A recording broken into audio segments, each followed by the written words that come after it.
సాక్షి life మీ ఆరోగ్య నేస్తం. Subscribe చేయండి. పోలవరం పనుల్లో కమిషన్లు కాజేశారు చంద్రబాబు. ప్రాజెక్టు పూర్తి చేయలేక చేతులెత్తేశారు. కానీ చంద్రబాబు చేసిన పాపాలను సీఎం వైఎస్ జగన్ పై నెట్టడానికి ప్రయత్నిస్తున్నారు రామోజీరావు. దాంట్లో భాగంగానే ఈనాడులో తప్పుడు కథనాలను ప్రచురిస్తున్నారు. పోలవరం ప్రాజెక్టు ఫలాలను రైతులకు అందించేలా అడుగులు వేస్తున్నారు సీఎం వైఎస్ జగన్.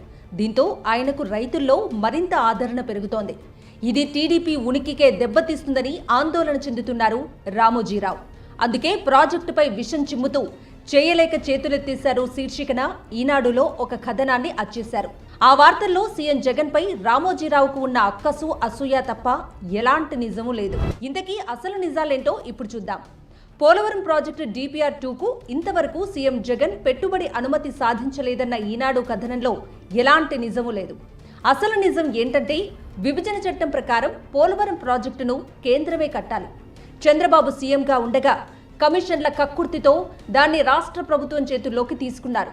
2013-14 ధరల ప్రకారమే పూర్తి చేస్తామని ఒప్పుకొని పనులను దక్కించుకున్నారు చంద్రబాబు. అప్పటి ధరల ప్రకారం పోలవరం వ్యయం 20,398 కోట్లు ఇవ్వటానికి కేంద్రం ఒప్పుకుంది. ఇందులో 2014 ఏప్రిల్ 1 నాటికి చేసిన ఖర్చు 4,730 కోట్లను మినహాయించి మిగతాది ఇస్తామని తేల్చింది. 2014 ఏప్రిల్ 1 నుంచి ఇప్పటిదాకా రాష్ట్ర ప్రభుత్వం చేసిన ఖర్చులో 15,146 కోట్లను కేంద్రం రిలీజ్ చేసింది. మిగిలింది 521 కోట్లు మాత్రమే. కానీ 2013 భూసేకరణ చట్టం ప్రకారం భూసేకరణ, నిర్వాసితుల పునరావాసానికి 33,168 కోట్లు అవసరమవుతుంది. ఇదే అంశాన్ని సీఎం వైఎస్ జగన్ గుర్తు చేశారు. 2017-18 ధరల ప్రకారం CWC ఖరారు చేసి సవరించిన అంచనా వ్యయం 55,656 కోట్లను ఆమోదించి నిధులు విడుదల చేసి ప్రాజెక్టు పూర్తికి సహకరించాలని ప్రధాని మోదీతో సమావేశమైన ప్రతిసారి కోరుతున్నారు సీఎం జగన్. దీనికి ప్రధాని మోదీ సానుకూలంగా స్పందించారు. ప్రధాని ఆదేశాల మేరకు తొలిదశ పూర్తికి 12,911 కోట్లు విడుదల చేయడానికి కేంద్ర ఆర్థిక శాఖ ఒప్పుకుంది. విభాగాల వారీగా విధించిన పరిమితులను ఎత్తేయటానికి అంగీకరించింది. 41.15 మీటర్ల కాంటూరు పరిధిలోని 36 గ్రామాల ప్రజలకు పునరావాసం కల్పించడానికి సూత్రప్రాయంగా అంగీకరించింది కూడా. ఆ గ్రామాల ప్రజలకు పునరావాసం కల్పించడానికి అదనంగా 2,749 కోట్లు అవసరమని లెక్క కట్టింది CWC. మొత్తం 15,661 కోట్లను విడుదల చేయాలని కేంద్ర జలశక్తి శాఖకు తాజాగా సిఫార్సు చేసింది. దీన్ని ఖరారు చేసేందుకు కేంద్ర జలశక్తి శాఖ ఏర్పాటు చేసిన రివైజ్డ్ కాస్ట్ కమిటీ దాన్ని ఆమోదించింది.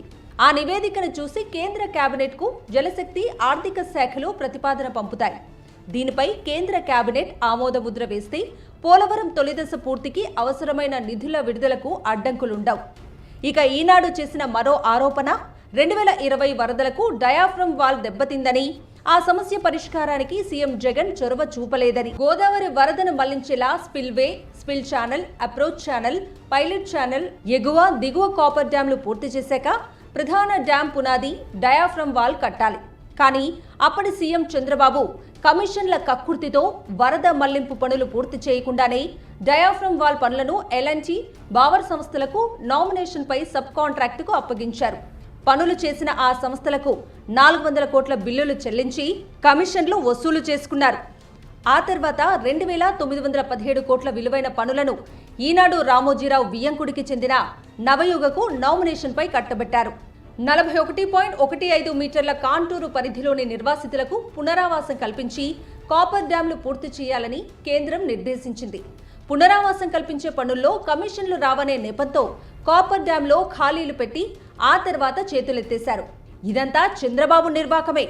2019-2020లలో గోదావరి వరద కాపర్ డ్యాం ఖాళీ ప్రదేశాల గుండా ఎక్కువ ఒత్తిడితో ప్రవహించడం వల్ల డయాఫ్రమ్ వాల్ దెబ్బతింది.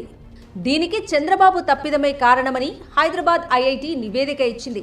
డయాఫ్రమ్ వాల్ భవితవ్యాన్ని తేల్చాలని కేంద్ర జలశక్తి శాఖ మంత్రి షెకావత్ను ఎన్నోసార్లు కోరారు సీఎం జగన్.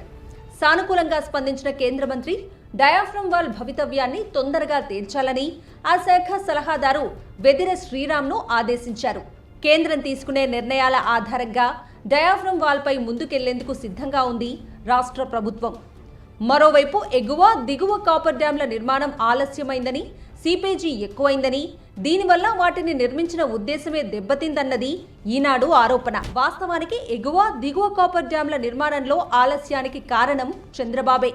2018లో ఈ డ్యాం పనులు ప్రారంభించి 2019 ఫిబ్రవరిలో చేతులెత్తేశారు. సీఎం జగన్ 2019 మే 30న అధికారం చేపట్టారు. 2019 జూన్లో గోదావరికి వరదలు వచ్చాయి. నవంబర్ వరకు గోదావరి వరదెత్తింది. వరదలు తగ్గాక ఎగువ, దిగువ కాపర్ డ్యాంలను సీఎం జగన్ పూర్తి చేశారు. కాపర్ డ్యాంలలో సీపేజీ సాధారణమే.